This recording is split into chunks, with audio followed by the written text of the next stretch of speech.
Ça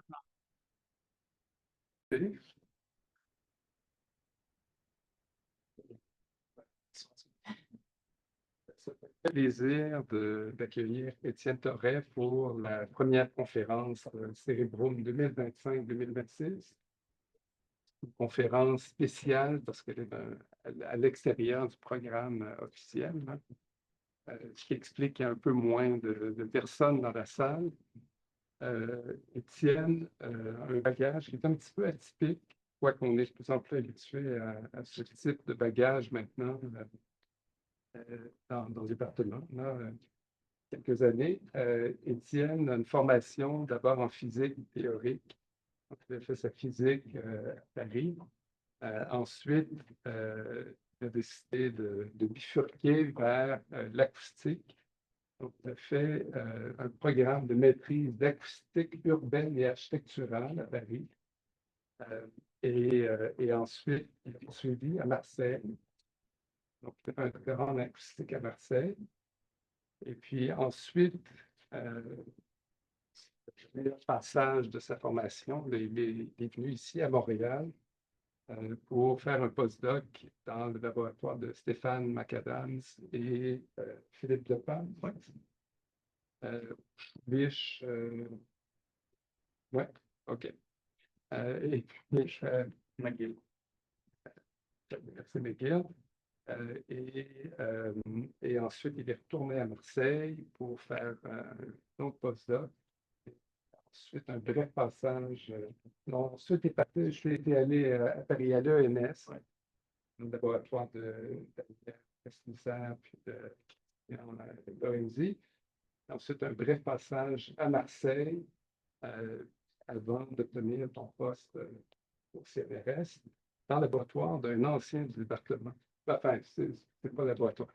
Son chef d'équipe, c'est très compliqué la hiérarchie en France, puis c'est très précis. Donc, son chef d'équipe est un ancien du département ici, Pascal Bélin, que vous connaissez tous. Et il est à Montréal pour quelques semaines, encore 2 semaines environ.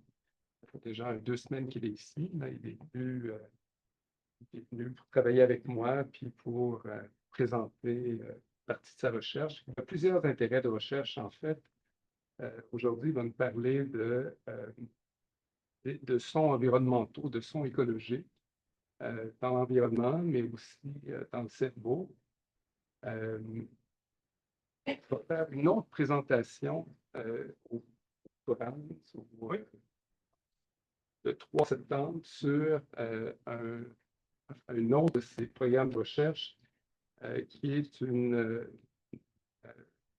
modèle acoustique de bas niveau alternatif au modèle standard, qui est une espèce de transformé de Fourier. Donc, il propose une alternative, puis il montre comment ça simplifie certains problèmes, certaines difficultés avec le modèle standard. Donc, si ça vous intéresse, il va faire une présentation de 3 là-dessus. Il a d'autres intérêts de recherche aussi, comme le timbre, par exemple. Donc, si vous vous intéressez au timbre, c'est probablement le plus grand spécialiste du timbre, en tout cas, l'un des plus grands spécialistes du timbre dans le monde. Il y a un papier qui vient de paraître dans Nature Human Behavior, qui porte sur une réanalyse d'un paquet de jeux de données sur le timbre. Si ça vous intéresse, Étienne est votre homme. Donc, juste avant de laisser débuter sa présentation aujourd'hui, je vais ajouter un morceau d'information qui est plus ou moins pertinent, comme on a l'habitude de le faire ici, pour alléger l'atmosphère. Donc, Étienne est un triathlète. Si vous vous intéressez à la natation, à la course, au vélo ou au trot, vous avez un point en commun avec Étienne. Peut-être que vous pourriez l'aborder après la présentation comme ça. Alors, sans plus tarder, je vais laisser Étienne faire sa présentation. Il va parler en anglais, je pense, mais vous pouvez évidemment lui poser des questions. En anglais, n'hésitez pas.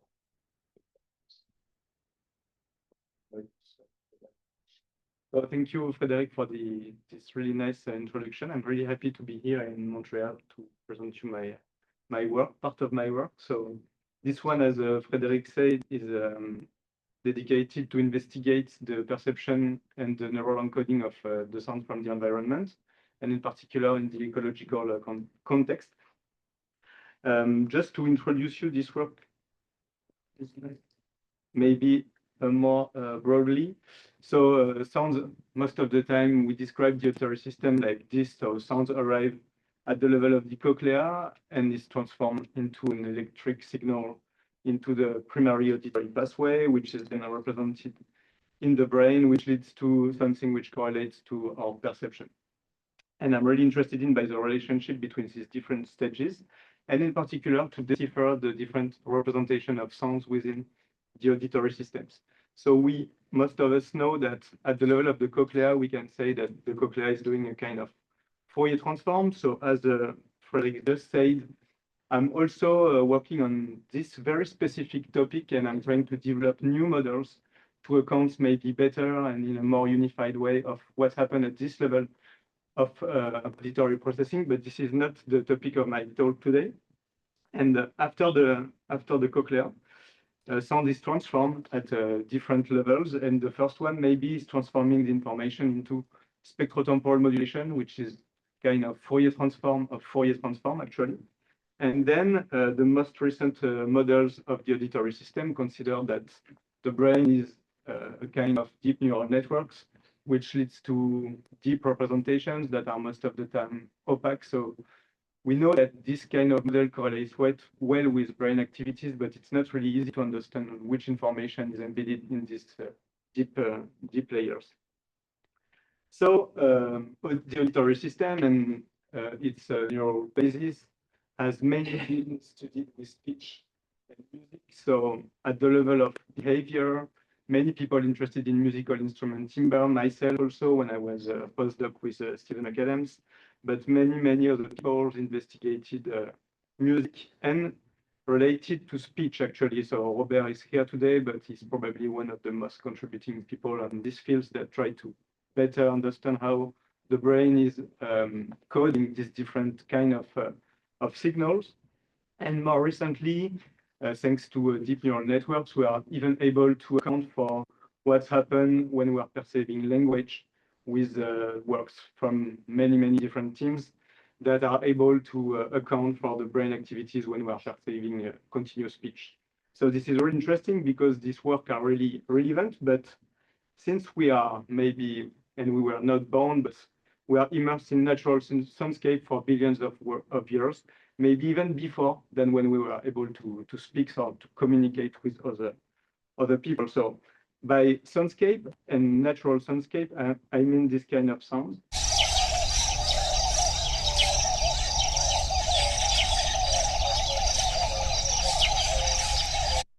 Or those ones.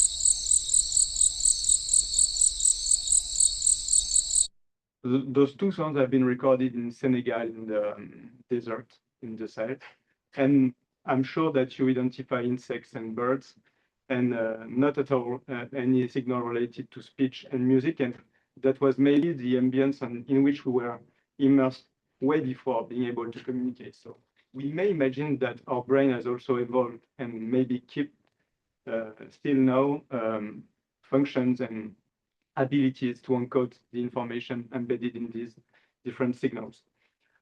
People obviously interested into environmental sounds, so we can mention the work of, for instance, Gaver, which is in the field of experimental psychology, and that try to account on how we perceive sounds from the environment related to the action and to the object, which is with which we are interacting. So it's really related to human activities like those kind of sounds.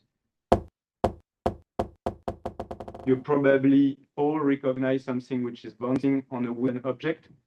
And if I change the object, you still recognize something bouncing, but this time it was a bubble noise, a bubble sound actually, which is not at all possible in the life, but our auditory system is actually tuned to decode action and object really well. So we are even able to create those kind of metaphors based on this kind of model. And if we interest more to the sound of the environment, like this one,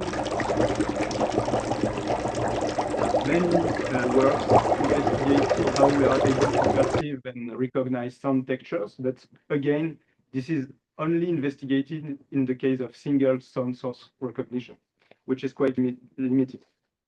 And more recently, thanks to the work of another researcher who passed by McGill, Bruno Giordano, and who also worked with Stephen McAdams just before myself, and he published a study where shown that this kind of environmental sounds their neural processing can be well also accounted by deep neural networks.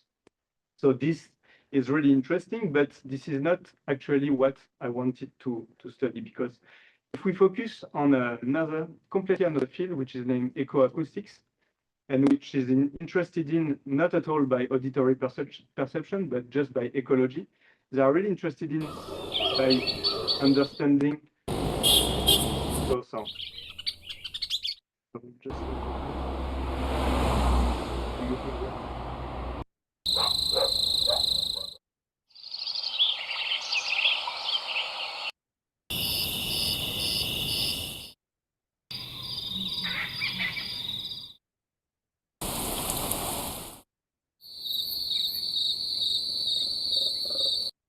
you probably, when listening to the sound, you probably identify many different information, or imagine at least. And actually, there are many studies who just use from the acoustic point of view those sounds to characterize the environment. So it's possible to predict the habitats, the seasons, the time of the day, based on those recordings and a bit of AI. It's also possible to monitor the biodiversity of an environment, and even to observe the effect of climate change on the properties of one environment. So actually, soundscapes are really unique signatures of the environment, and we may wonder whether we are able to perceive also those dimensions as human. Actually, there are people from the field of sound ecology who try to categorize the different kinds of sounds that we may meet when we are in nature. So they discriminate between three different big categories: anthropophony, that are all the sounds produced by human activities, but not speech and not vocalization; the sounds of biophony, that consider all the sounds produced by living organisms, but not human; and geophony, that are the sound of the element, which is a really nice word proposed by Bernie Krause to define all the sounds produced by sources like running waters, wind, the sound of the sea, or all those things. And from the ecoacoustics point of view, the idea is to use those long duration recordings to extract ecoacoustic indices that are basically acoustic features computed from sound signals, and to use also obviously a bit of machine learning, AI, to predict the different dimensions of the environment. So the idea here is that there are lots of acoustic information directly related to the environment's properties, and in particular their biodiversity. And we may wonder whether the human brain also encodes these ecological dimensions, including biodiversity. So that's the questions that we addressed in one experiment, where we try first to determine whether we could extract a kind of neural network specifically related to the processing of soundscape. So we created a database of 60 stimuli, orthogonalized according to these different categories of anthropophony, biophony, and geophony.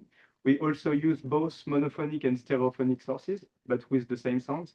And for each categories, we had 10 different examples. And then we put people in fMRI scanners to investigate whether we are able to find places in the brain, in the auditory brain, that are processing those different dimensions specifically.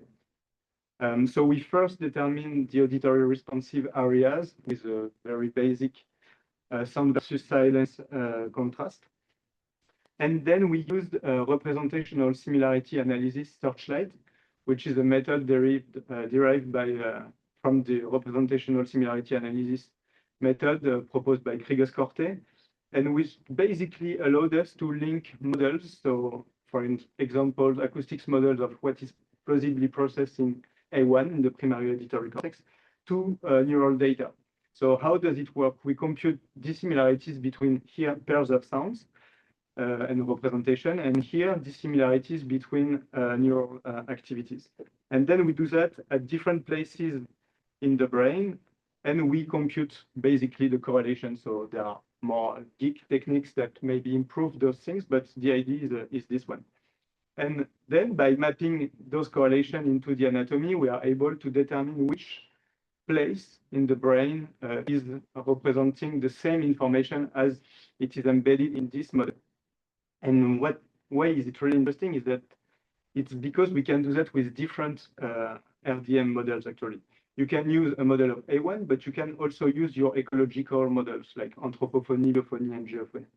And you can also use any kind of acoustic features. So this is really powerful methods that have been used a lot and that we use here to determine this information. So just to summarize that, RSA Searchlight allows to bridge models and neural data in the brain anatomy. So the first thing we did with this method is to remove the brain activities, which was explained only by the acoustics, because we do not want to investigate things that are only related to acoustics. So we computed the RDM, which represents the information plausibly processed at the level of A1. So that's compute spectrotemporal modulation. And we remove these activities from the rest of our analysis. And then we perform interesting analysis related this time to the ecological dimension, for instance. So we identify a first network. So the experiment, sorry, was made on 10 subjects. So it's a small sample size for the moment, but we did actually a group analysis with a Z-score threshold, which was not too slow, not too low, and not too high, just to try to localize things. And then based on this, we observed this first network, which is localized in the right hemisphere, and which is coherent also with the one which only represent the biophony. So if now we focus only on the biophonic sounds, this superimposes nearly perfectly. So the biophonic networks is obviously embedded in the soundscape network. And maybe more interesting, we also ask people online to rate our different stimuli, so to perform a behavioral experiment and to rate the degree of biodiversity that they are perceiving. Yes? Just a quick question. I want to make sure I understand. What is the task that's given to? Is it a passive listening? Yes, task? it was passive listening. So you're monitoring also for attention, I guess. Yes. We asked them to pay attention a lot, but we didn't do any other task. So we didn't control like they were not sleeping in the scanner, for instance. If it's no, it was just passive listening, just a very bottom up to see what is automatic and not task driven. And so you told them they have questions at the end or something, or what? No. How do you? We just debrief them that we told us that they will listening to soundscape, which are sounds that have been recorded at different places. In forest, in urban areas, but we didn't precise anything else. They're very nice sounds, so I can see myself really falling asleep with such a nice sound. Yes. And they were long, so it was 10-second sounds, which is way longer than the average duration for this kind of experiments. But yes, I did the experiment, and yes, it was difficult not falling asleep, but it seems that the auditory cortex remained active. So we hope that they did something, at least imagining, but we didn't want to bias themselves because as we wanted to investigate the automatic processing of biodiversity, if we ask them to pay attention to that, it may have amplified those effects. So it was kind of pilot experiment where we tried just to see what happened by listening to those sounds. This is on 50 subjects. 10 subjects. No, the online experiment, the behavioral one, the fMRI was made on 10 participants for the moment, and we are running 20 more at the moment.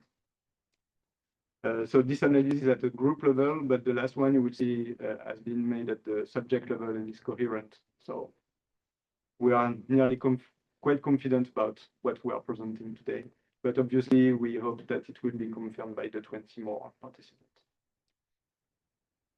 So yes, so the online experiment where we ask subject to rate the degree of biodiversity was providing us a behavioral representational dissimilarity matrix, and which also correlates which also provide the same network in the brain. And we finally did that with echoacoustic indices. So that comes from the fields of ecology. And we used one of the indices that they are using when they try to characterize the biodiversity in a scale, the NDSI. And we computed the RDM. And then what is interesting again is that we again find the same place in the brain. So you could say me that, okay, it's obvious because all your matrices are correlated, obviously, but they come from different experiments and fields. So that's really interesting to see that the indices which have been developed by ecologists are also relevant from a perceptual and neural basis point of view. So is this network that we identify a proxy for biodiversity perception? So we set up a second experiment where this time we created synthetic sounds that are biodiversity gradients. So we focused only on biodiversity and biophony. And we created, thanks to Ellie Greenfeder, who was a PhD student of Christian Lorenzi and Jérôme Sueur, and who developed a sound synthesizer or soundscape in which you can control the number of birds, for instance, as on those sounds. So the first sound I will play you, we have a very low biodiversity.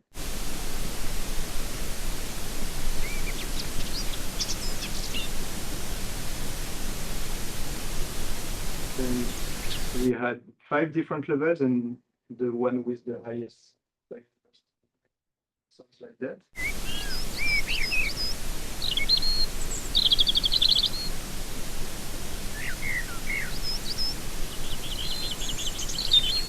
So obviously, it's a very reductionist view of biodiversity because we only consider birds. But as a first glance, it's relevant to do that because most of the people who are working on biodiversity, many of them are working on birds because this is the animals that is nearly the most present in soundscape recordings most of the times. But we may also have used insects to do the same kind of task.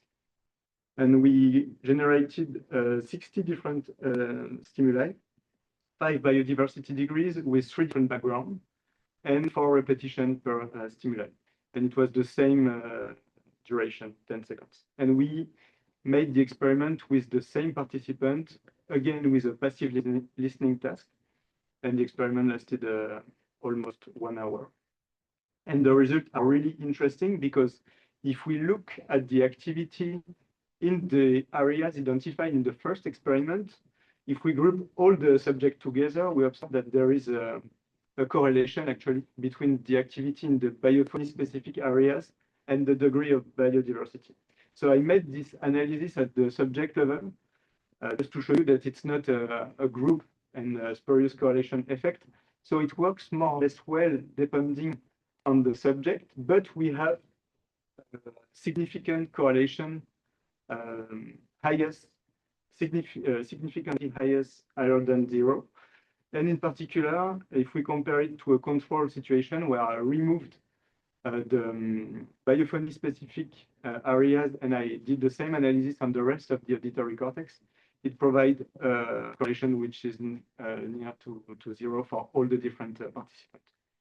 So I think this is really convincing that these different areas, I don't know whether they are really specific to process biodiversity, but at least they are a good proxy for that in the auditory cortex.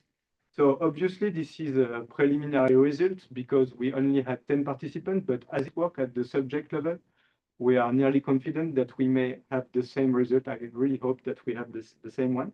So we observed, to conclude this first part of my talks, lateralized, so we will also investigate it in the future, network for natural soundscape processing, which is also a proxy for biodiversity and which is coherent with what we know from echoacoustics. So this is really interesting to have those 3 different levels.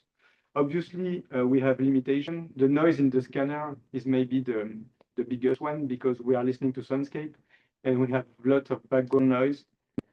This is the same for all the different conditions, so we may expect that. In the end, we remove its contribution, but obviously this is something that we couldn't do better actually than that. So maybe we could try with other kind of devices. We are trying to develop bone conduction headphones so that we could like completely remove the noise of the scanner with earbuds, but this is still too experimental. We haven't tried yet, but we hope being able to listening to sounds with better qualities in the fMRI in the near future. We have a small sample size, and also here I only look to biophony, but we may also investigate what about the anthropophonic and geophonic network. Geophony, it's not biodiversity because it's not animals, but it's also related to nature. So we may expect or hypothesize at least that the geophonic network will overlap with the biophonic one. So we will investigate this in the future. So in this first part of the talk, I hope I can convince you that looking at ecology to investigate how we perceive soundscape is really interesting because it provides us new hypotheses that we never had before. So before we were it was really human-centered before because we investigated a lot the sounds of action sounds. For instance, when we are hitting an object, are we able to perceive the material, recognize the type of action? But I think there are not many studies who are investigating whether we are perceiving the dimension of the environment. And we may ask, maybe it's even more complex, could we conversely help people to better understand the organization of natural ecosystems by using the knowledge from neuroscience and auditory neuroscience? So here, I will go back to ecoacoustics, and it's in the context of a collaboration with Amandine Gasque and Hervé Jourdan, who are people from ecology, and in particular Amandine, who is a sound ecologist, and who are interested in as I presented at the beginning of my talk, to use sounds to characterize ecosystems. So what they are trying to solve as problems. So the typical problem are trying, could we predict where it is, when it is, put that 2 times, but how biodiverse an environment is just based on an acoustic analysis of a recording placed there. So how are they doing that? They use ecoacoustic indices that are acoustic features that have been developed by themselves to describe the different dimensions of the environment. And most of the time, they are trying, not maybe most of the time, but they are now using machine learning to predict those different properties. And on our side, we have auditory models that are other kind of acoustic representation that reflect pretty well what we are doing, what it's probably doing, what the auditory system is probably processing. So this is really interesting because we can do exactly the same task as them, but this time by using those information. And most of the time it works. So we did studies where we were able to predict the seasons, the time of the day, the different places. But the problem here is that machine learning tools in this situation are most of the time used as black boxes. So we know that there is information that are relevant to predict, but we often don't know what this information is. And for solving this problem, and that's also why I'm here in Montreal to collaborate with Frédéric, it's because I have part of my work which have been dedicated to develop explainable AI methods, but that are based on psychophysics techniques like reverse correlation and the bubbles methods. So if you want more details about that, I'm expected to do a presentation at the next Frédéric Labs meeting next Tuesday. I will not focus on the methods here today, but just the idea is that by using these psychophysical techniques, we can probe AI system exactly as we are trying to probe a human sensory system, either the visual system or the auditory system. And what is interesting is that now we can determine which information allows to predict when it has been trained to do a task. So we did that in different types of different tasks, and we obtain those kind of information. So in the ecoacoustic indices, we obtain a kind of weights for each different ecoacoustic indices, which is kind of fingerprint of, for instance, imagine you are trying to predict what is the season of a recording. You have this kind of pattern. So this is not really interpretable from the ecological point of view, neither from the acoustic point of view.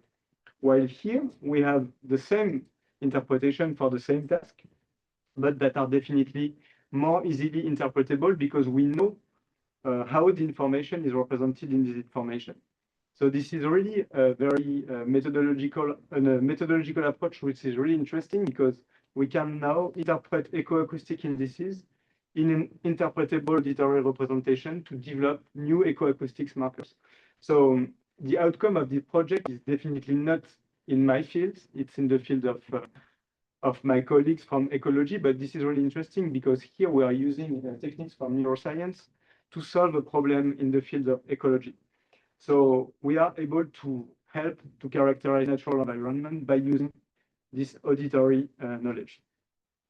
If I wrap up just a bit, first we showed that we found ecological codes in the auditory brain, and that conversely we can find auditory codes in the environment. But maybe we are missing something, and the thing that we are maybe missing is that natural environments are different all over the world, and people can pay more or less attention to them. So the sunscape in Montreal here in the winter is probably not at all the same as the one in Marseille at the same moment. And so our representation of winter based on sunscape is probably completely different because we are not considering the culture and the experience of the participants. So in the fMRI experiment, we obviously consider that every participant are processing sunscape in the same way, but maybe we are processing it differently depending on our background.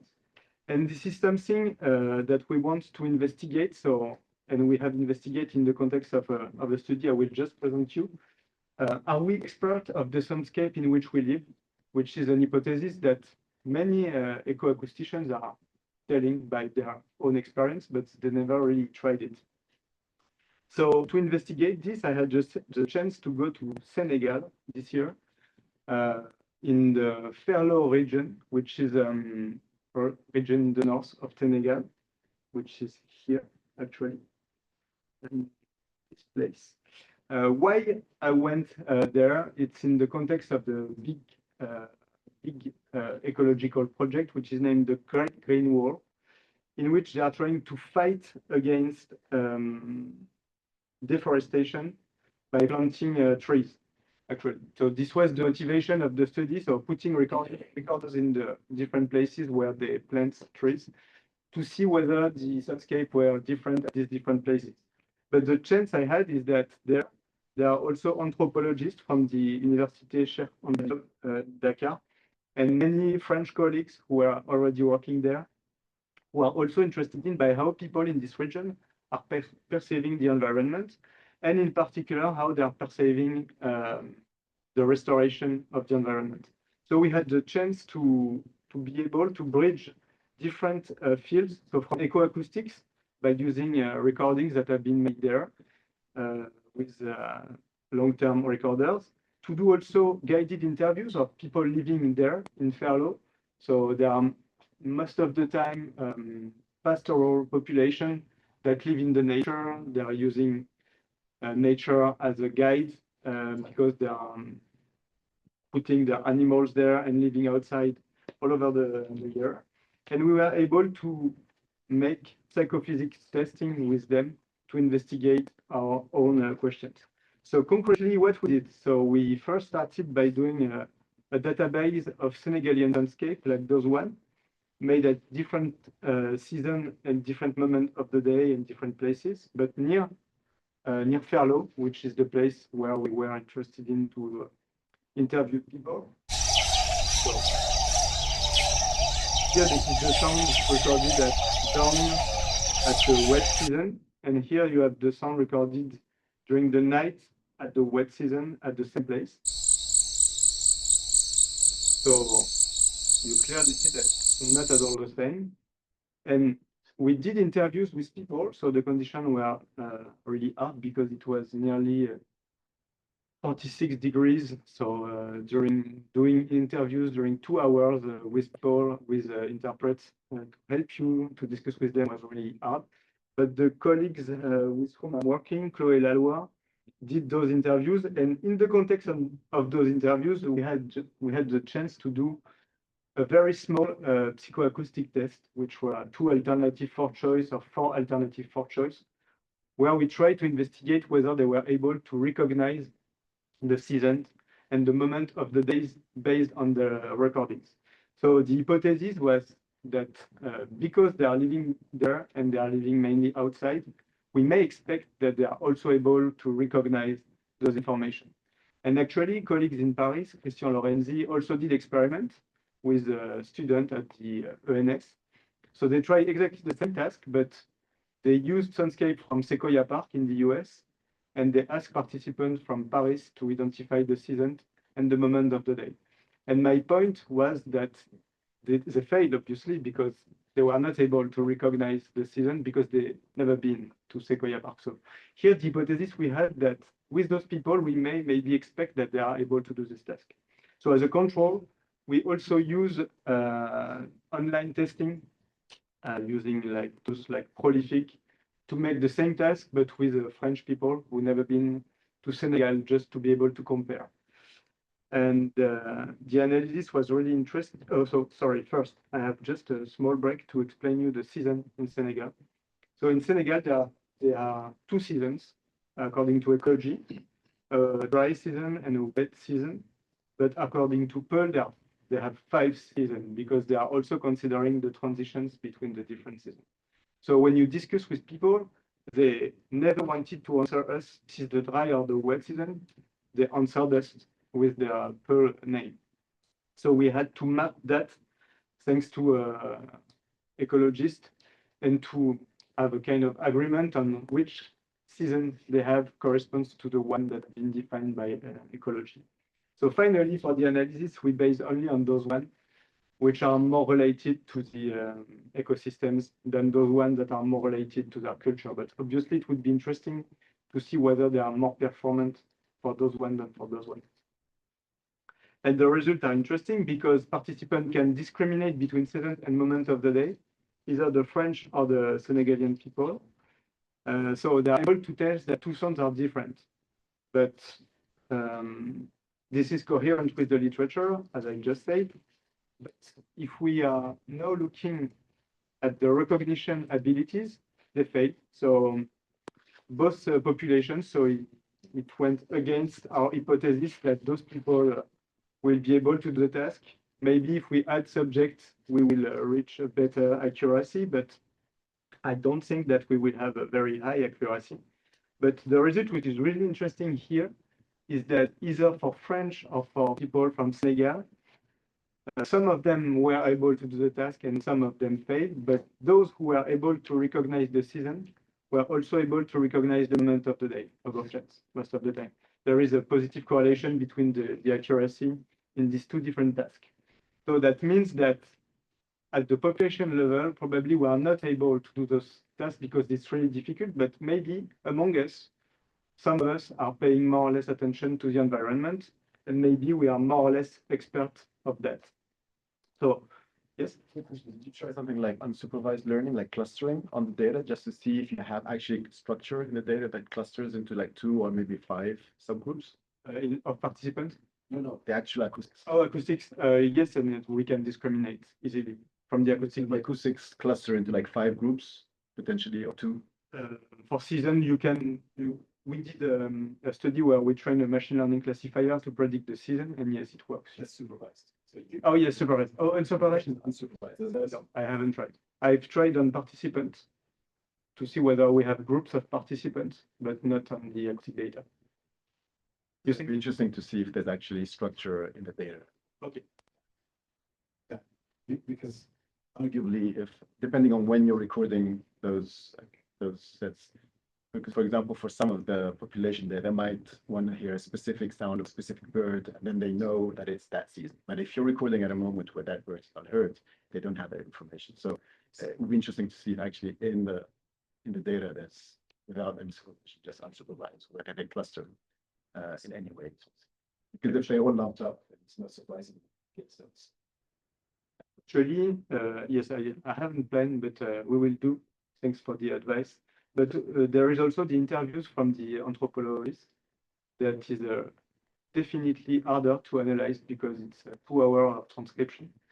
But we expect to use maybe, and Frederic also guided me on this direction, that we could try to use LLM to obtain a kind of embeddings of those transcription and then trying to maybe correlate also those things, because in their interviews, by discussing with them, this is exactly what you say. So there is something very special on those sounds that evoke them.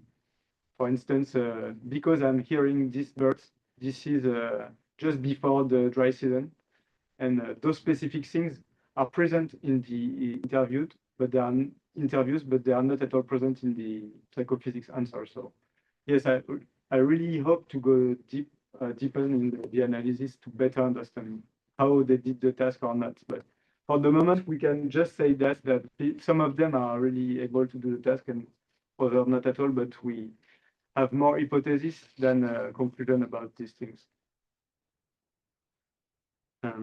So yes, it's just a brief conclusion about that. So we can discriminate between season, moment of the day. Expertise finally do not provide advantages for recognition. And some people have expertise for both tasks. From a more theoretical point of view, it raises me the idea that we are often considering only invariant information in auditory perception and also for the visual system. This is the same, based most of the time and inspired by Gibson theory. Maybe those kind of experiments may also guide us to information that varies actually, that are not the same depending on your experience and on your background and your culture. I think it could be really interesting to investigate soundscape to maybe improve this theory, which is really focused on the source recognition, but maybe not adapted for more complex soundscape and auditory scene. Obviously, we have limitation again, so the participant sample size is really small. So I'm going back to Senegal next October, and this time we hope to being able to do only the psychoacoustic test on 50 participants, and also to better control their expertise, because in this first set of experiments, we only had 9 participants, and only 4 of them were people who were really working outside. The other only live in camps, but they were not working in the close relationship with nature. So we really like to isolate an expert pool and then trying to see whether them are able to perform above chance or not. Yes, and also, as I said, to correlate that with guided interviews from the anthropologist side. It's actually studies that are made in a more generic, more global project I'm having with those people in Senegal and in France, like from ecology and anthropology. And we are starting to make recordings in Marseille, because we have the chance to have a nice national park, and to do the same kind of biodiversity gradients of recordings in Senegal. So I hope to have more results to show you in the future. And maybe to have a general conclusion about all those stuff. To understand soundscape, actually, we need ecology, auditory neuroscience, and anthropology. I think many people from all the different fields are never really chatting together, and maybe by discussing, it could provide us new hypotheses. I think the demonstration for auditory neuroscience is really nice, because by using a different way of considering ecological categories in soundscape, we were able to identify maybe a new proxy for biodiversity. And conversely, there are lots of discussion between ecology and anthropologists. For instance, my colleague Hervé is really interested by insects, and there were periods without any rain during two years in Senegal in the middle of the 70s, and many species disappeared. And the only way to know which species were present at that place is to interview people, actually. And all his tools are not at all meaningful for doing that, because you do not have any fossil, because it's too recent. So crossing ecology and anthropology is also really, really interesting and fruitful field. So thank you for your attention. I want to thank all my colleagues, because it's not at all a solo project. Of course, it's impossible to do that without many, many different people and colleagues. And just to conclude again about my talk not next Friday, next Tuesday, it's in 2 weeks in the context of Brahms and CerebrUM lecture. And this time I will not at all talk to you about soundscape, but only about cochlea and how we can model that with signal processing tools that are quite new. Thank you very much.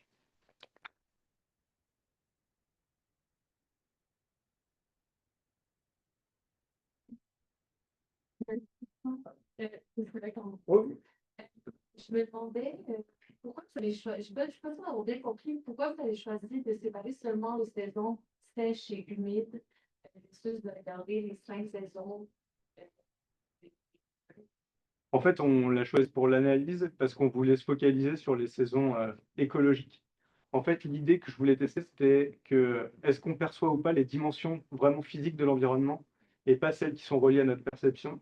Et malgré tout, les 5 saisons définies par les peuls, en fait, elles ont été définies par eux, donc ça ne veut pas dire que ça n'a pas de sens. On regardera peut-être ça après.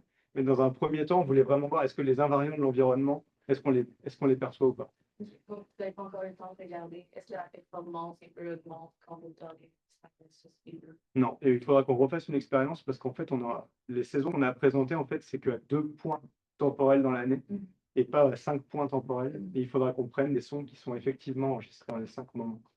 Et c'est pas toujours simple parce que saison humide, en fait, on n'entend que de la pluie. Du coup, les enregistrements sont extrêmement bruités dans cette saison-là.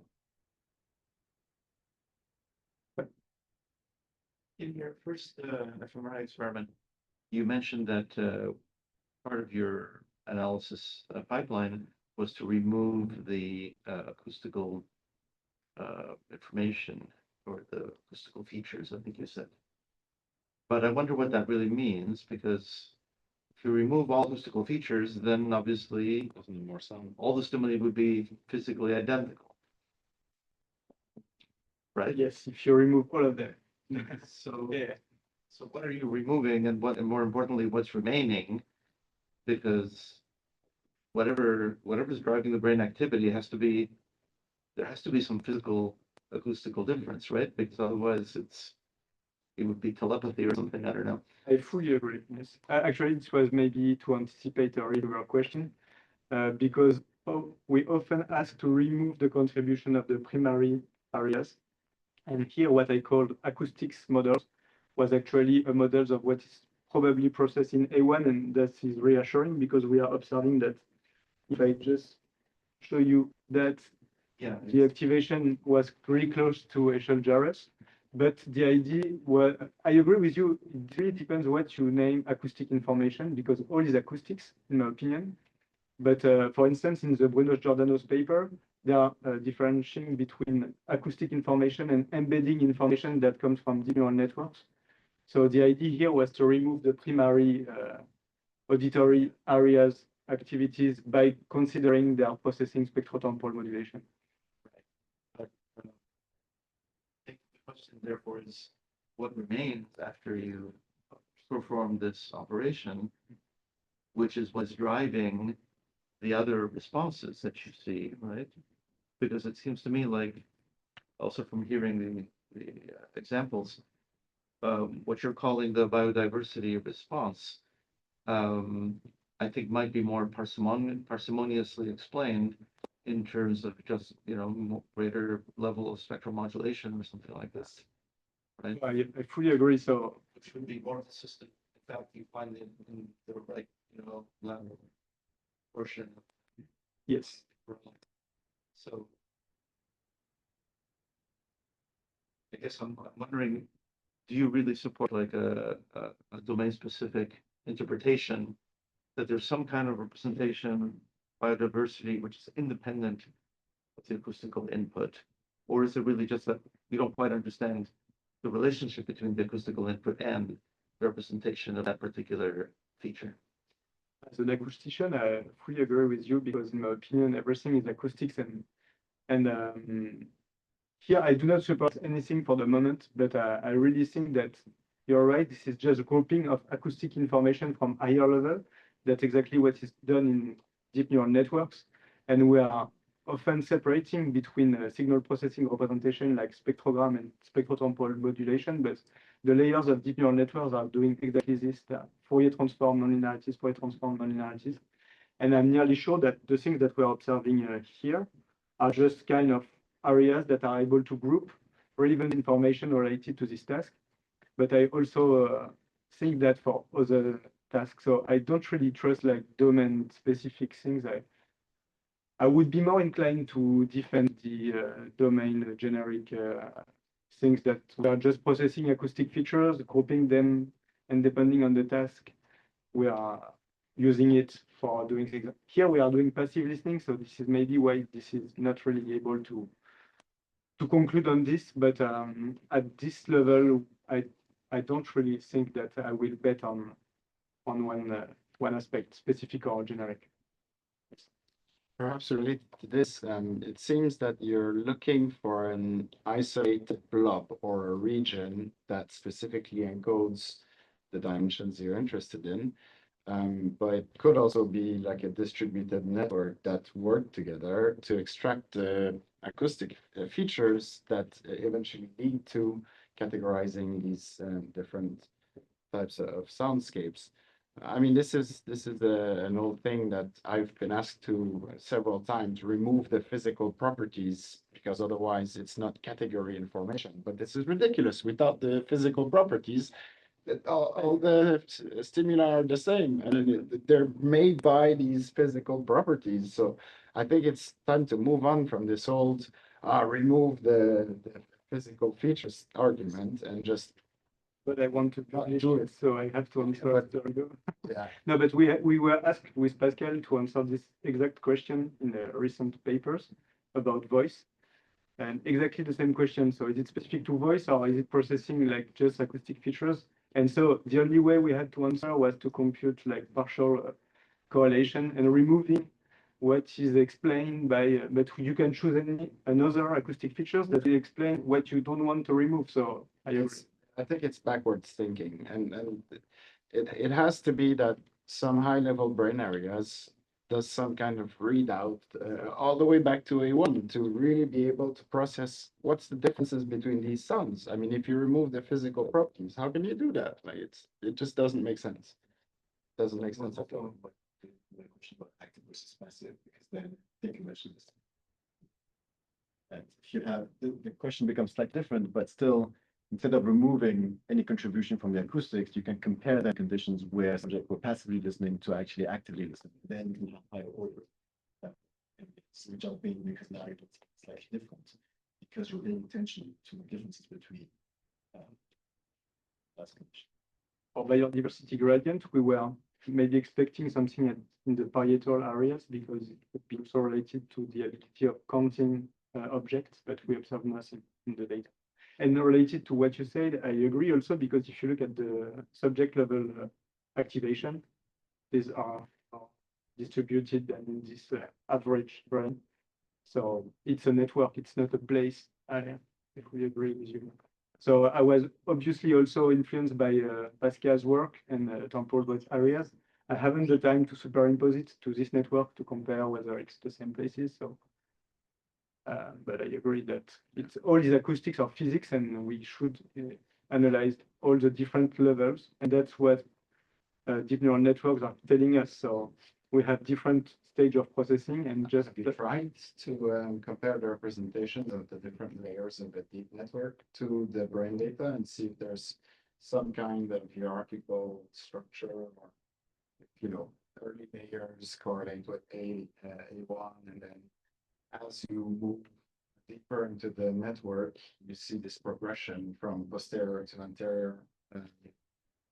I actually did the first attempt. I computed embeddings from wave to vector 2, and I have the RDM. I correlated that with the brain activities, but I haven't looked at all at the results. But I was a bit skeptical because wave to vec 2 has been trained with pitch, and here we are analyzing soundscape, but maybe it's also interesting to see how it's behaved. You could confirm with some classifier. Okay. If the model is able to discriminate these different types of sounds, then it suggests that there's some information about these sound categories. Maybe it will help us to better understand which information is encoded by these different areas. And as you said, Robert, it's probably modulation that are grouped together because we know that sound textures are well described by this. This is all the work by McDermott's teams on some textures, and they did that at the first level. They did that at the second level. That helps to characterize better the macroscopic variation of some textures. So here we are in this situation, we have a sound textures that varies over time. And probably it's not encoded in the first layer of the auditory cortex, but maybe in a higher one. So, but yes. Okay. I don't want to take too much space for the questions. Est-ce que vous avez déjà, parce que un truc qui me surprend, probablement que ça vient de l'écologie, c'est de séparer bio et anthropo. Bon, je suis sûr que le premier humain qui s'est échappé une roche sur le pied, il a crié aïe! Peut-être pas aïe, mais il a crié. Donc, la voix humaine, ça fait partie de la bio. On est des êtres vivants sur la planète autant que les autres espèces, puis on est en train de nous étudier, nous. Donc, est-ce que ça fait partie d'un plus grand projet où vous avez aussi des enregistrements qui, je sais pas, des scènes avec des interactions sociales ou des trucs comme ça? Alors, dans les sons d'anthropophonie, il y a un son qui a été enregistré dans un bar, à Montréal d'ailleurs, celui qui vient d'ici, avec plein de voix, mais où c'est pas intelligible. Donc, c'est pas de la communication, mais c'est de pitcher un son. Et quand on regarde les activations, il a l'air vraiment d'être différent. Je n'ai pas encore eu le temps de regarder en détail, mais quand même. Pourquoi la classification elle est faite comme ça? En fait, c'est que ça vient vraiment de l'écologie sonore. Enfin, c'est comme Bernie Krause qui ont défini ça. Parce qu'ils étaient intéressés, eux, en premier lieu, par les environnements et les écosystèmes naturels en dehors de l'humain, et sans non plus l'enlever, parce que l'anthropophonie, effectivement, c'est tout ce qu'on génère nous, mais c'était pour pas réduire l'étude à ce qui avait déjà été, je pense, beaucoup étudié. Vous l'écrivez là-dedans, les coups de klaxon. Ouais. Non, mais c'est ça aussi, parce que je veux dire, tant qu'à ça, sampler large, le plus large possible de l'environnement ou les sons qu'on est exposés. Pour le coup, là, c'est le cas. Dans les 10 exemples d'anthropophonie qu'on a mis dans la manip, il y a vraiment des sons de voitures qui passent, des sons de cloches, des sons de voitures qui klaxonnent, de travaux en ville. Donc, c'est pas. Enfin, c'est ça, les sons d'anthropophonie. Il y a un son. Parce qu'en fait, ce qu'on s'est dit, ça vient aussi de Pascal, c'est que les aires de la voix, elles répondent tellement fortement, enfin, elles drivent tellement fortement les activations que si on en mettait trop, on n'allait plus voir ce qui nous intéressait au départ. Ouais. Donc après, ça peut peut-être valoir le coup de faire des expériences spécifiques pour un peu séparer les deux, mais je trouve qu'avec toi, que ces catégories-là, elles ne sont pas forcément optimales en termes de catégorisation des sons de l'environnement. Il y a, enfin, dans les papiers de Gaber, hein, sur le son de l'environnement, la classification est beaucoup plus détaillée que juste séparer speech versus anthropophonie. The following, I think, picture might be interesting to look at, distinguish geo from bio. It's the vast majority of sounds from the environment are lacking in periodicity, right?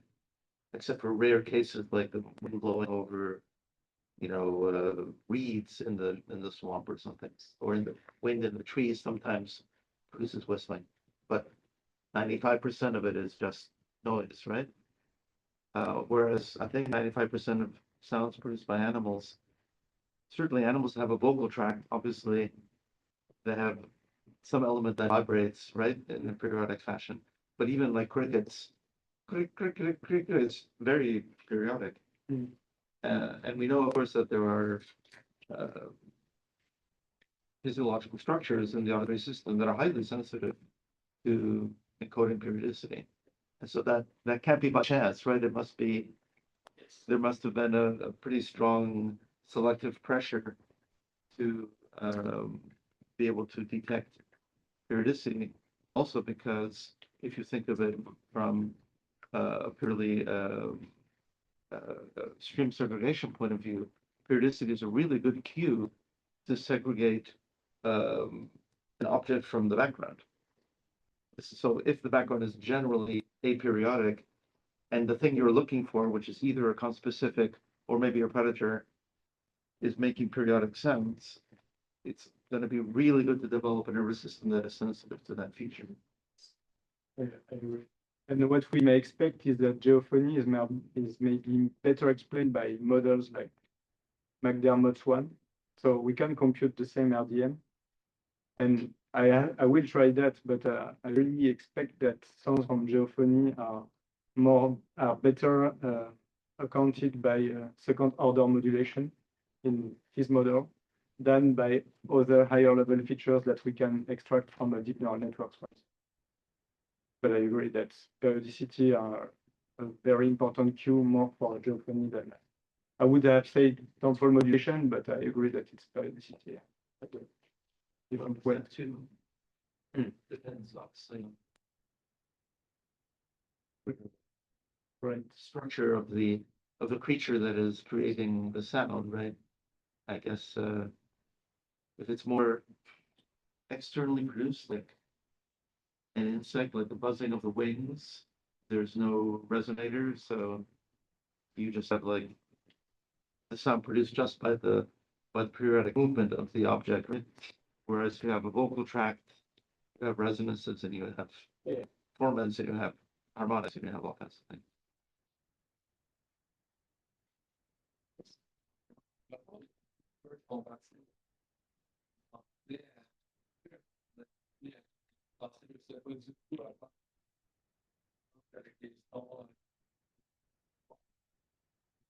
Mais quand même, des high level, que ce soit simplement d'ajuster le nombre de fréquences de ça qui peut être entre le jour et la nuit, par exemple, dans plusieurs environnements, c'est pas possible. Alors, du coup, j'ai fait la tâche. Moi aussi, pour être honnête, j'étais convaincu qu'on était capable de le faire. Et j'ai une très bonne image de ce que j'imagine comme étant le son dans la nuit. Mais en fait, on a la chance, quoi. Donc, c'est vrai qu'à la fin, il faut se rendre à l'évidence. Après, il y a des différences. Enfin, il y a une étude qui a été faite par une étudiante de Christian Lorenzi, Nicole Miller, où elle a justement comparé ces choses-là à différents endroits du globe. Je ne sais pas si l'étude est déjà publiée ou pas, mais où ils comparent justement les variations de soundscape à différents endroits et différents moments de la journée et différentes saisons. Et il y a beaucoup de variations. Du coup, moi, je suis pas tant étonné qu'on n'y arrive pas parce que, en fait, c'est vrai que quand on présente un son, si on ne donne pas la réponse, enfin, je pense qu'on peut avoir vachement confiance, donc dire ça, je suis sûr que c'est la nuit, mais se tromper pour autant parce que on sonde plus ton imaginaire de la nuit que est-ce que c'est vraiment le vrai label, quoi, auquel tu associes. C'est pour ça qu'on discrimine super bien, parce qu'il y a effectivement beaucoup de différences, mais on n'est pas capable de bien labelliser ces choses-là. Puis, en fait, je pensais que c'est la représentation de ce que les bâtiments, les mots, comme ça. Si on parle de la représentation de l'objet, c'est le risque principal pour pouvoir caractériser l'objet, tandis que pour la la plupart du temps, le déterminer d'après le contexte ou des indices visuels. C'est ça. Moi, dans quelle mesure vous pensez que c'est utilisé? Puis, est-ce que ça pourrait expliquer la faible performance? Effectivement, je pense qu'on se pose pas souvent la question de est-ce que le son que j'entends, est-ce que vraiment je suis en été ou pas? Donc c'est plus effectivement implicite comme tâche. On la fait jamais au quotidien. Désolé, ta deuxième question, c'était? Non, mais c'est ça, est-ce que ça pourrait expliquer dans le fond la La faible performance? Je sais pas, parce que non, moi je pense que c'est juste on n'a pas de référence là-dessus, parce que peut-être qu'effectivement on s'en sert pas, mais à voir si, par exemple, les Peuls, quand on discutait avec eux, ils ont une relation très animiste avec la nature, de par leur culture et même la religion sur place, si on peut appeler ça religion, mais en tout cas, la nature, vraiment, quand ils la décrivent, elle leur parle, et les sons qu'on leur faisait écouter, ils étaient sûrs de leur réponse. Vraiment, quand ils disaient ça, c'est sûr, c'est juste avant l'arrivée de la pluie à telle période, parce qu'il y a tel truc. Et à la fin, c'est la chance, quoi. Donc on peut pas aller à l'encontre des steps, mais j'avoue qu'il y a un truc qu'on n'arrive pas encore à comprendre, et c'est ce qu'on essaye de creuser avec les entretiens d'explicitation faits par l'anthropologue, alors qu'ils sont très difficiles à analyser parce que c'est énorme comme quantité de données. Mais du coup, il faut arriver à les croiser, quoi. Ouais. Est-ce que vous avez simplement demandé aux participants de décrire le son? Sans nécessairement. Je ne sais pas comment sont faits les entretiens que vous avez fait avec eux, là, mais si vous avez une centaine de sons, ben, un par un, décris-moi ce que tu entends là. Et puis la suggestion de Frédéric de ensuite passer ça dans un LLM pour voir s'il y a de la structure là-dedans. Et puis est-ce que les descriptions pourraient peut-être fournir un encore meilleur modèle des représentations de haut niveau dans le cerveau? C'est bien possible. Alors du coup, l'entretien, il n'est pas normalisé. C'est pas moi qui l'ai fait, c'est Chloé, la collègue, qui l'a fait, parce que c'est son approche, c'est ces entretiens guidés. C'est un petit peu, elle adapte ses questions aussi aux réponses des gens, de ce que j'en ai pu en voir, même si elle essaye de ne pas les influencer dans leurs réponses. Mais Ça, c'est toujours discutable. C'est vrai que quand on vient d'approche plus réductionniste, on est habitué à tout contrôler, c'est un peu perturbant. Mais on pourra probablement gratter ces infos-là parce qu'effectivement, quand on leur demande de parler du son, qu'est-ce que ça leur évoque souvent, commencer un peu l'entretien comme ça, ils deviennent très très bavards les gens et ils décrivent ce qu'ils entendent que ça leur évoque, pourquoi. Mais du coup, c'est très spécifique à chaque individu, donc là-dessus, je ne peux pas répondre, mais effectivement, c'est une des pistes intéressantes pour mieux comprendre en tout cas comment ils perçoivent ces sons-là. Et on ne pourra pas les scanner, ces participants-là, Non. mais on pourrait faire le même type de choses, par contre, avec des participants à Marseille, ce serait possible, mais à voir dans le futur. Oui, last one. Trying to understand why generally the good have a development expertise in doing something, for example, listening to a sound and being able to identify the season, the time of day. Most of the time it's because it's vital for whatever activity they do. And it seems to me in this case that I'm not sure why it would be really important for them to have that skill. So of course, if you ask them, and it's their territory, they will maybe feel that they have to tell you all the stories about why they convinced that this is the time of the day. But at the end of the day, maybe they don't need that information because they know exactly what season and what time of the day it is. So is this something that is problematic in the data, that there might not be any structure that is there, or not the skills in the people that you've asked to actually be able to identify that, specifically that they were identified and recorded by anthropologists, not the actual indigenous people there, that would say, for example, if you ask them, capture for us specific sounds that you use when you're doing your agricultural procedures and so on, that you know this is the time of the day or of the year that I need to do this, you might get sounds that mean a lot to them because they actually rely upon those. But the thing is that we were initially interested in by soundscape, and we went there to investigate how do they perceive those sounds. But I agree that maybe there are other sounds from their daily life that are more important for them, like the sound of their machines or of their specific animals. But this was not our original purpose. But obviously, perceiving season and time of the day is not, by sound, is not important because we can do that by many different other ways. But our hypothesis, and maybe we were completely wrong, I don't know, but was that it might have even influenced us because it could just contribute to our perception of time and where we are. I don't know, but this was our hypothesis, but maybe we were wrong in this direction, and there are maybe other information in Soundscape that are way more important for them. We also play back them sounds from dangerous animals that disappeared then, but they identify them very, very quickly. But this was definitely not what we wanted to initially investigate. So we were trying to investigate this kind of utopia that we have universal in perception. And this is a good point because we observe here we do not have this kind of universal information related to season and moment of the day. This was my hypothesis at the beginning, and for the moment we didn't find any convincing argument for that. So we have to look at the data and to agree with them. You showed that some individuals were good at it and others weren't. That doesn't surprise me at all. I remember I was, I don't know, like, 55 before someone told me, oh, the sound of the cardinal is a good sound of spring. I spent most of my life not noticing it. Once someone pointed out to me, I was like, oh, look, it's spring, the cardinals are up. But, it wasn't that relevant to me, right? Until someone told me, and then I was like, oh, isn't that a beautiful sound? So some people are more attuned than others, and that's probably all you're picking up. Unless you need it.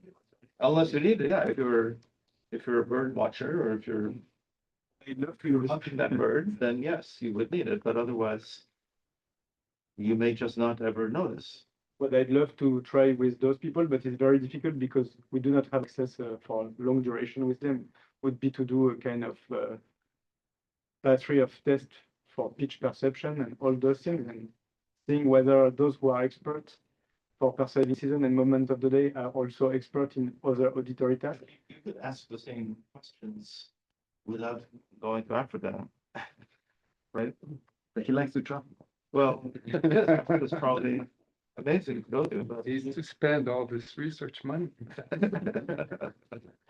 But I mean, you can establish some of the basic things and then compare it, with a different culture. But there's no special reason, I don't think, to assume that there's any, just because someone's from a different culture, it does not necessarily mean that they're going to be more or less attuned to their particular environment. It would depend on the details of the environment and of the way that the person interacts with that environment, right? They could live in Africa, but they drive a tractor for a living, so That's it's what, really loud and that's all they hear all day, They probably become really good at identifying the sound of the motor of the tractor, if it's actually gonna fall apart or not. Because that's important for them. Right.